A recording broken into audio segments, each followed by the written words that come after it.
to know Him more, study, kaya dili ninyo masabtan kinsa siya, study the Bible, and then not only study, but you work na to na daily. If you want to follow me, ingon siya, love me. Maura yun na siya. Maura magtimal, mahibalan nato, tino nga disipulo ni Kristo, kay nagtuman sa iya mga kumanda. Salamat kayo mga igsoon, nga naamo karon diri, mag-enjoy ta sa pulong sa Ginoo, sa presensya sa Ginoo, padayon ta. May buntag sa tanan o akong ihatag sa musunod si Kuya, sana maniliptano naman kayo. Pastor Bonnie, salamat sa imong kinabuhi, nga padayon ka nagkapagamit, mo ginay gusto sa Ginoo na if you want to follow me, feed my sheep. Not dili unalan ang sheep. I-feed nato ang pagkaon nga pulong sa Ginoo. Kaya buntag sa tanaw, ang akong yatag ng pastor.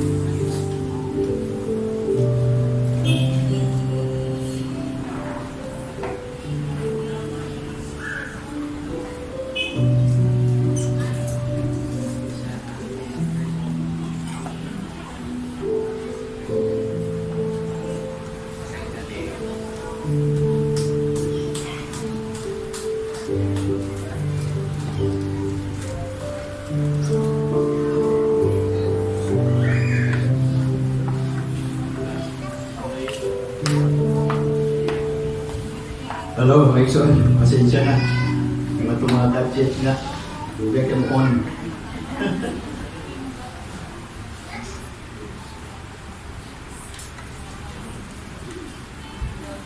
Amen. So, God is good. And all the time, God is good. Mag-ampo kita, Mason. Dito ka pag-ampo para sa pulong sa Ginoo. Amahan ka langit doon. Dagang salamat, Ginoo. Doon sa oras yung gihatag ka namong kakagyan, Lord. Mababatik kami sa mga pulong. Gamitan nga akong mga faculties, Lord God, para ako mapahayag sa imong katawhan ang imong mga pulong. Munta kini Ginoo, imong panalanginan, aron kini mo patik sa mga kasing-kasing, kung kining gabay sa among pagkinabuhi, Ginoo, sa sunod na sa usunan. Kini nga kung ipangayo, Ginoo, kinabi sa pangalan sa tubuhi na Diyos. Amen. Amen. Amen. Okay, welcome ang tanan. Karong mga kita mga igsoon sa kadugay sa atong pagpangalagad sa Ginoo, kinsay naka-experience din na o burnout. Doon na may dugay ng ngalagad din nga na burnout na, ikapuya na sa pagpangalagad sa atong buhay nga Diyos? Wala pa. O sige, amen. So, kaya tao lang man mga igsoon, usahay, kapuyon kita, apil na nila pag-alagad sa atong buhay na Diyos. Kaya backsliding mga igsoon. So, natay, ako busulti ko, na nag-backslide ko, okay? Sa daghang mga instances, tungkol sa mga circumstances sa buhay, halimbawa, paglitan na ako trabaho sa gawas, pag-uli na ako din, wala ko simbahan na masudlan. Andin ang ato kong kalawasan, kusay ganahan po ang akuan, walang taga ato sa simbahan. Mga tarungan tanga, wala man po kailaw sa simbahan ako, atinan diri. Okay? Pero dili ka na siya rason maigsuon para bubiya kita sa pagtuo sa atong buhi nga Dios. Amen. So atong topic karon maigsuon, mag-discuss kita akong giuluhan o back to God. Dili saya mubalik kita sa atong Ginoo. Amen. Mubalik kita sa Ginoo kay sa diskutan ni Pastor Louis. Ingon siya nga ang gugma sa Ginoo labaw pa ka sa atong nasabtan, di ba? Nakasabot kita nga ang Ginoo na higugma ka nato, pero wala nato kayo na siya ma-feel. Wala nato usahay din nato mabati. Tungod sa halimbawa kung dili kayo laom ang imong dikit sa atong buhit na Dios. Kaya nga atong pagbati depende sa atong like unsay atong level sa pagkaila sa atong buhit na Dios. Amen. Magbasa ako maigsuon din sa Hebrews 12:15. Nag-ingon diri maigsuon binisaya ning akong pagkaroon ng verses kay para diretso klaro dili ko mag-translate. Nag-ingon din nga pagmatmon kamo sa dili pagbiya. Sa grasya sa Dios, ug matuni nga walay usa ka ninyo nga may sama sa usa ka mapait nga tanom nga mo tubo nga makahasol sa uban tungod sa hilog niini. Igsoon wala kitang hisgot na rin ka ng tanong nga panyawan or paliya. Ang atong hisgotan din yung igsoon kanang pagbiya sa presensya sa atong buhit na Dios. Tungod kay dunay panahon nga kita mo desisyon pagbiya sa pagpangalagad sa atong buhit na Dios. Sige, simba-simba, kapoy, simba-simba. Daghang kita katarungan, walay pamasahe. Ikapoy ta sa 1 week na trabaho. Kapoy ang lawas. Way pamahaw. Kapoy o prepare pamahaw sa buntag. Amen. So, daghang tag rason ngano nga usahay mo biya ta sa pagpangalagad sa atong buhit nga Dios. Okay.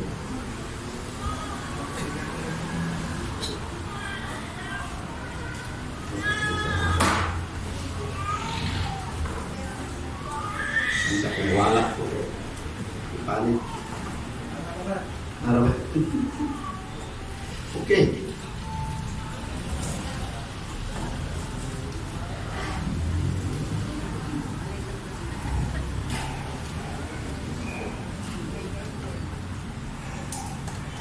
Ang atong ibasa maigsuon may usa ka pahimangno, reminder sa ato. Kung sa atong nadunggan, naging dito nga dili kita magbantay kita nga dili mubiya sa pag-alagad sa atong buhit nga Dios. Amen. Kaya nga naman, yun ani ha. Kaya matod pa sa atong nabasa, doon na tayo disgutan dito nga may sama ka sa usa ka tanong nga pait.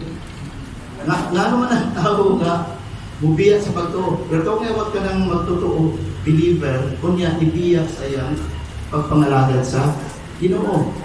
Matod pa sa ito nabasa, ningon din na mahimo ka sa kamapait nga tanong. Nga mahimo magkapait nga tanong. Nga yung lubrang ampyon. Ngayon, so, ingon pa diya nga makahasol sa uban. Okay. Kung sa may tabo, kung usa ka magtutuo, mubiya sa iyang pagsimba, mubiya sa iyang simbahan. Ang most probable nga kuan, doon na siya dala-dala nga resentment. Kaya bang, dili ko diha kay mga batik man ng pastor diha. Discourage siya. Yeah. Tapoy, iksumhan ako tanaw ni Pastor Boni or Pastor Friend. Inguna na mo pan rason. So, muhawa sila sa kwan. So, aside sa mapait ang imong isulti, probably pwede kang dauton nimo ang simbahan ng kagikan. Diba? Kaya siyempre magkumpara ka, mangita ka kwan niya, ang layo mo sa simbahan. Pero actually, hindi ang simbahan mo hinungdan. Kaya talang simbahan nagtudlo o maayo. Wala nagsudlo nga mapa, uriwara ka. Kung dili, nagsudlo sila nga para kita maayos sa tumboy na Diyos. Pero ikaw, doon na kay rason, bibiyak ka sa imong pag-alagad sa Ginoo. Amen? So kada siya, pahimangno, dili ka mubiyak. Pero ang uban ka na to, nibiyak na. Ganus ka. Nibiyak na ang uban ka na to, nibiyak na. Halimbawa, wala na ka magsimba. Nibiyak ka na sa iyong pagpaminaw sa pulong sa Diyos. Wala na ka magbasa sa Biblia. Amen? Sumabiyak na so, panglimang unta, pero nadili buhaton, pero ang ban ka na ito, gibuhat na. At some point, palitan ka ng mubiyak ka, mubalik yung pagpakasala, Kung anibiyang nasad ka sa imong amahan. Amen? Okay. Mahimo daw kung usa ka mapait nga tanong, kunya makahasol pa sa imong sa uban.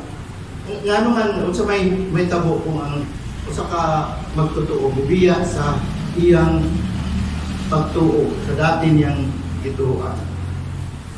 Nagingon din nga makahasol ka sa uban in 3 ways. Tulo ka butang ang pwede nimong kuan nga nakahatag ka kahasol sa uban. Ang una, halimbawa, mahimo kang hindrance or babag sa mga gawain sa mga tinuod nga believers. Katong nagpabilit pa sa pag-alagad sa atong buhit nga Dios, mahimo kang babag. Ano man, kay kada ato kana bitong ang magtotoo nga tinuod gyud ang pulong sa Dios, nidukot sa iyang singkasing, mag-share ka na siya sa pulong sa Ginoo, di ba?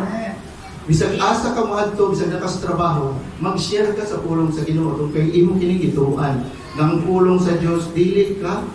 Di ba naiingon din nga walang kabuluhan ang pulong sa Ginoo?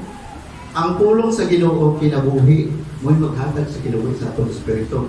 Amen? Amen. So, sa pag-share sa imong mga kauban dati sa simbahan, mahimo kang babag kinangano, wadto ka halimbawa mag-share ka sa pulong sa Ginoo. Nakakita sila og usa ka magtutoo nga nibiya na, nibalik na sa iyang dating kinabuhi. So unsa may buhaton, mag-ingon sila halimbawa nga kadto man lagi si Pastor John. Kadto man lagi si Pastor John. Kristiyanos man kadto. Nga naman itong ako nakita dito, suyop-suyop naman po. Gapangusil naman po siya kato. See? Kung mag-share si Pastor Ernst, dito napita nga halimbawa sa Bruon, na nakaila sa iya, kung halimbawa siya nibiya, ang mga taga dito, siya rin tanahon. Kung nagdala siya sa atong ngalan sa atong Ginoo. Amen? Nga naman lagi ito si Pastor, nga ito si Sister. Na Kristiyano yung makato, ngayon ibalik man ito pagpakasala, ngayon ibalik man ito sa iyang dating binuhatan. So, kung may tabo sa effort sa uban na nag-share sa pulong sa Ginoo, nahimo kang babag, wala hindrance. So, nahimo kang hinder ng ubang talagunta, makadubol sa Ginoo, ikaw ang para. So, nakahasol ka sa uban, unang gingon sa itong Ginoo, nga mapantay ka mo nga sa diyang ubiya sa atong amahan. Amen. Ikaduha, mahimo kang kapangdulan sa mga believers, non-believers. Kanang mga tao nga naa sa atong palibot, ang usa ka Kristiyano, murag wala siya. Di ba gingon ang Biblia nga ikaw mo'y ambassador sa atong Ginoong Jesucristo? Ikaw mo'y ang representative din sa lupa na nagdala-dala ka sa ngalan sa atong Ginoo. Amen? So ikaw rin ibantayan sa mga tao din sa atong palibot. Kung magkawali ka, nagkasala ka, kung sa may tabo sa kanang mga tao nga walihan pa nimo sa pulong sa Ginoo, napangdol na, di ba? Pareho na gyapon, ingnon na gyapon nga si Juan Mangani, Kristiyanos man to. Nga naman siya nga kung lagi di balik man sa iyang dating kinabuhi. Amen? Bisag lahira nga itong dasal sa kinabuhi, pero mahimo kang hasol sa kalihukan sa atong Ginoo. So mo naging man magbantay ka mo, madili ka mong mubiya sa atong Ginoo. Kaya ikaw may mahimo kapandulan. Amen. Kapandulan. So, dubli-dubli na ang sinulunod sa Ginoo sa imo. So, kanang ubiya ka sa Ginoo, sa aside sa ubiya ka lang, hindi mo ka pang kapandulan sa uban. Nga ang uban na maluwas, wala na lang tungod kanimo. Amen. So, ato na siyang, parang responsibility as a Christian. Ato na siyang bantayan nga, hindi kita basta-basta ubiya sa itong Ginoo. Kunya, isa pa, ikatulo, kung sa pamito, ang taong ubiya sa Ginoo, muagi yung kapait sa kinabuhi. So doon ay gisgutan din ang kapait. Kaya kinsa mang kinabuhi, ang may asinso, nahimo siyang madagayaon, human siya bibiyak sa atong Ginoo. Paminaw ko murag walay tao nga nagkinabuhi o kanang madagayaon, ba di ang madagayagaon nga kanang nagato, halimbawa. Tanan. Kaya dili naman kwarta ang disgutan, kung dili ang imong tibok kinabuhi, madagayaon pa, happy ka ba sa imong kinabuhi? Imong pamilya ba? Linaw. Wala ka ba'y samok sa imong kinabuhi? Ganibiya ka sa pag-alagad sa atong Ginoo. Kaya inunin mo, mas nindot ang kinabuhi sa gawas. Yung anak bang kinabuhi sa gawas? Dili. Okay. Kung sa may prueba nga ang taong mubiyak sa tinugdan sa iyang tanang gikinahanglan sa kinabuhi, mapait ang dangaton sa iyang kinabuhi. Kung sa may prueba sa Biblia, nag-ingon din na sa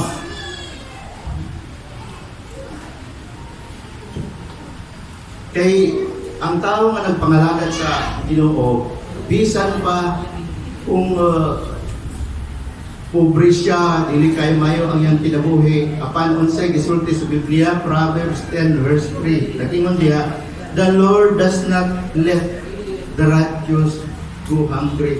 Ang tao daw nga buutan or ang tao nga matarong, dili tugtan sa Ginoo nga magutom.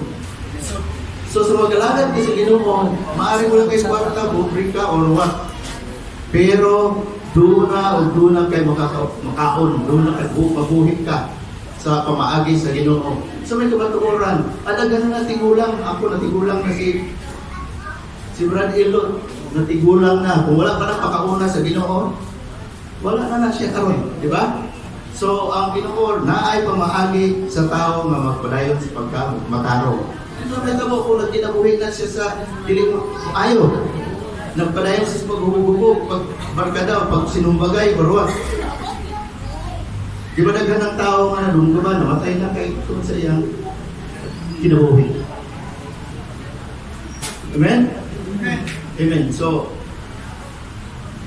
sa Biblia, nag-ingon diha nga para masabtan sa nato ang gugma sa Ginoo, ang gugma sa atong amahan. Ang atong Ginoong Jesucristo naghimo siya istorya. Kung mao kini ang istorya na pamilyar kita, ang istorya sa prodigal son. Iba kita nakahibalo sa ang istorya sa prodigal son, pero this time atong tagaan sa sikan, isa-isahon nato unsay mabasa nato diya sa prodigal son. Okay? So mo na ang akong topic sa inyo, tanaw lang ko oras. May oras pa.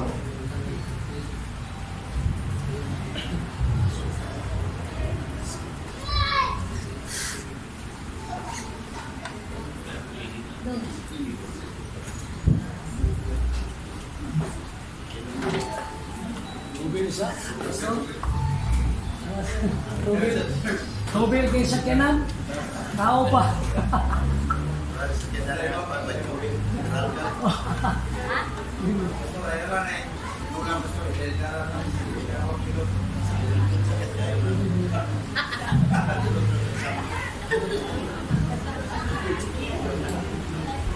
Amen. So, magsugod tagbasa sa prodigal son. Atong tanawon isa-isa ha. Yung nanin nato mabasa sa gisulti sa itong Ginoo para masabtan nato kung unsa ka na ang gugma sa Ginoo. Kung unsa may tabo sa tao mabibiya sa Ginoo. Amen? Ngayon din nga, og siya mingon, dihay usa ka tawo, sa one translation, dihay usa ka hari. Okay? Tao nga dunay duha ka anak nga lalaki. Ug ang manghud miingon sa amahan, amahan, ihatag ka na ako nga akong bahin sa katigayunan. O kaniya iyang gibahin ang iyang katigayunan.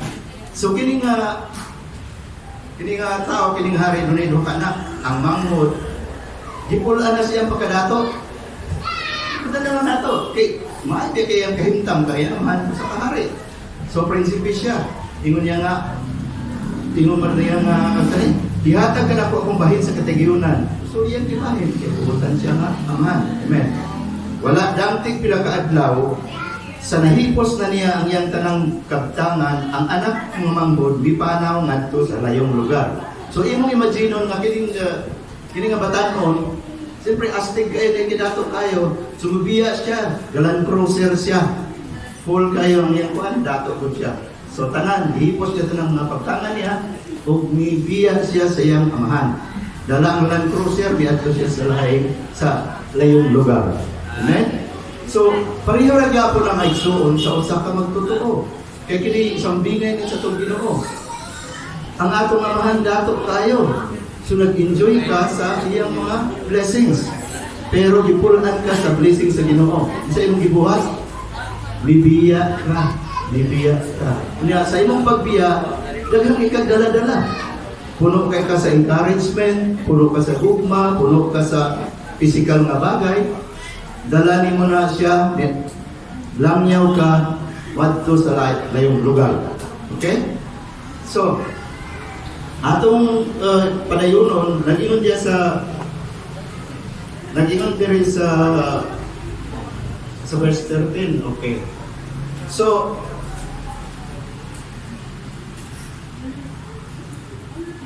pag-ato niya sa langyuta, kung dito iyang giusik-usikan ang iyang katigayunan, pinagi sa pagkinabuhi ng mapatuyangon. So, kung wala ka kung mabiya ka sa presensya sa atong amahan, kung sa may buhaton, imong buhaton anang imong mga pagtangan o imong mga di ba imong gamiton, ibaldas na nimo, meaning ang imong mga resources, dadyan diyan pa kasi Ginoo, apil na tanan. Ang imong may lawas, kay may pagkaglawas sa una, ang imong kanang high spirit, di ba ang imong ban, kining mayo ng kahimtang, ang imong spirit self-esteem, high kaayo. Okay? Maaring puno ka daghan kag kwarta. Sa diyang kaguna ka pa'y trabaho. Mubiya ka, wadto ka dito sa magsugod o ka spend. Now, kung sa may tabo sa dihang imo ng kusik-kusikan or gamiton ang mga resources igatag sa Ginoo. Pag-abot dito sa gawas, ngalayo ka na sa tinugdan. Di ba may tabo na niya mahurot? Mahurot na siya, kaya nag-ingon ang Biblia, John 3:27, na wala daw butang na napunta sa imo kung dili ihatag sa Ginoo. Di ba?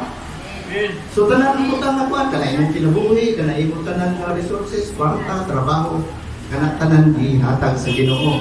Kung sa may tabo, kumubiya ka sa Ginoo. Sa pila ka adlaw, pila ka bulan, pila ka tuig, maybe imo na siyang gamiton ang mga resources gihatag sa Ginoo. Wala naman kasi tinugdan. So sa may tabo na magpadayon pa na sa imo ang blessing sa Ginoo. Muhunong ka na siya. Sumo ka na may tabo sa tao nga mubiya sa Ginoo. Mubiya sa pagpangalagad sa Ginoo. Kaya nga duwara may paingnan nato, either dito ka paingon sa Ginoo or ato ka paingon sa tanas. Napabailaing mubalik ka sa kalibutan sa dati mong buhay, di ba? Kung sa may buhay niya sa dati, di ba ka nang itawag mapatuyangon? Wasting sa resources, nag-posit. Muna gingon sa Biblia. So muna gibuhat po sa kay kining atong oras, di ba? Gani.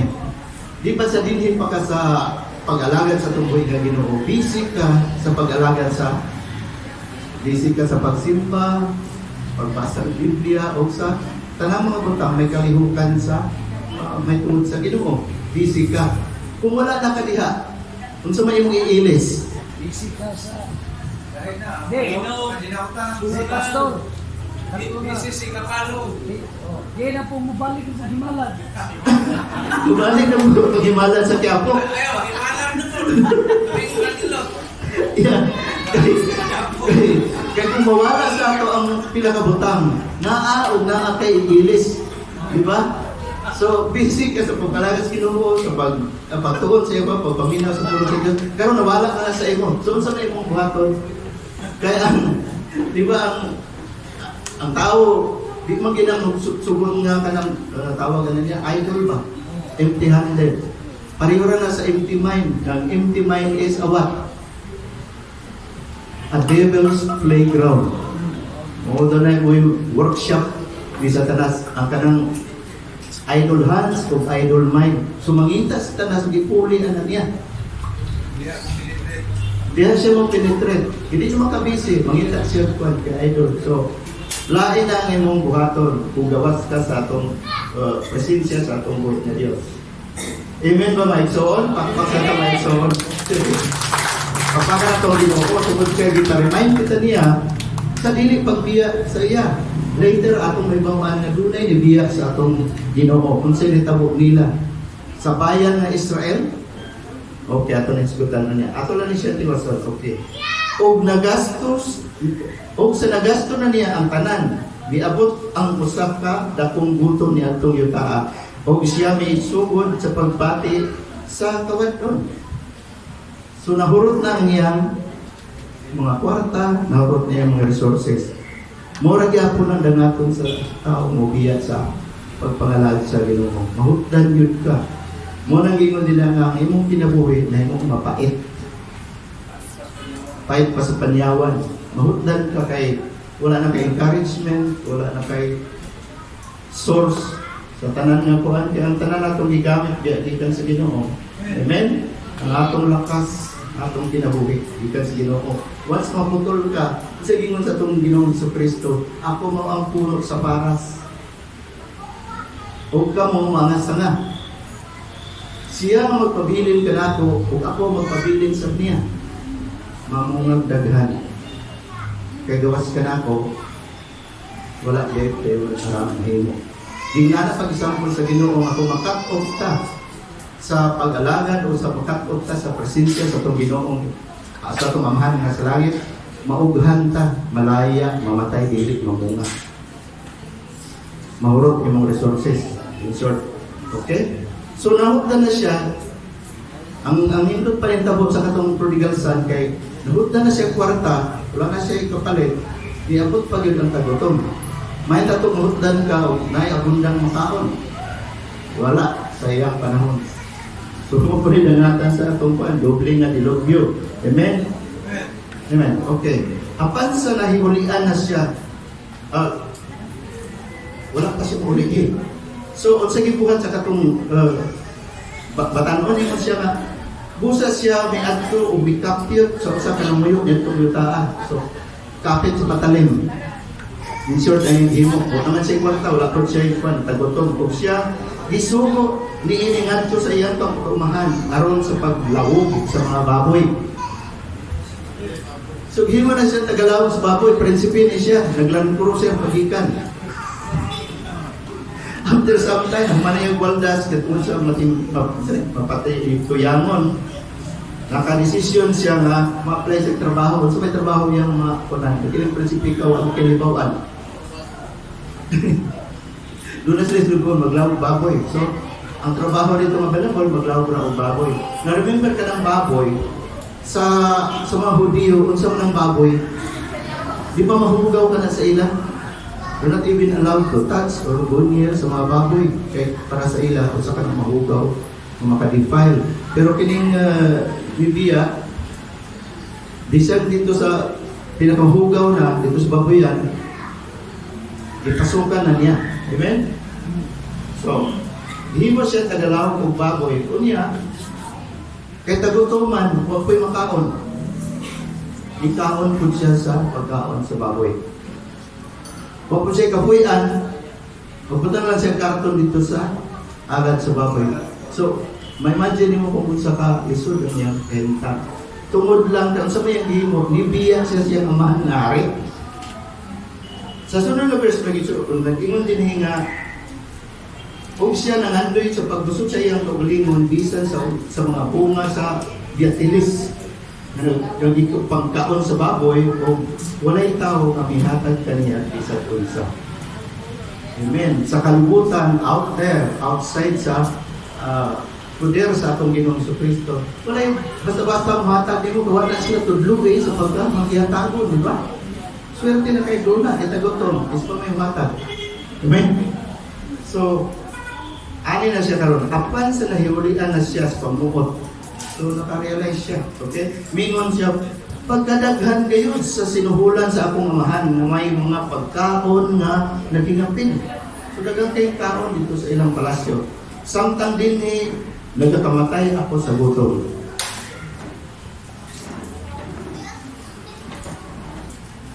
So swerte ta mga igsuon kung makarealize ta nga mubalik ta sa Ginoo. Amen. Amen?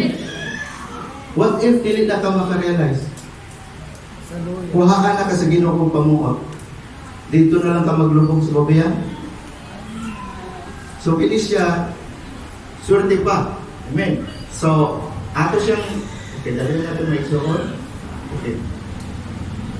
So, ang iyang gibuhat, nag-practice siya kung saan ako pagbalik sa akong papa.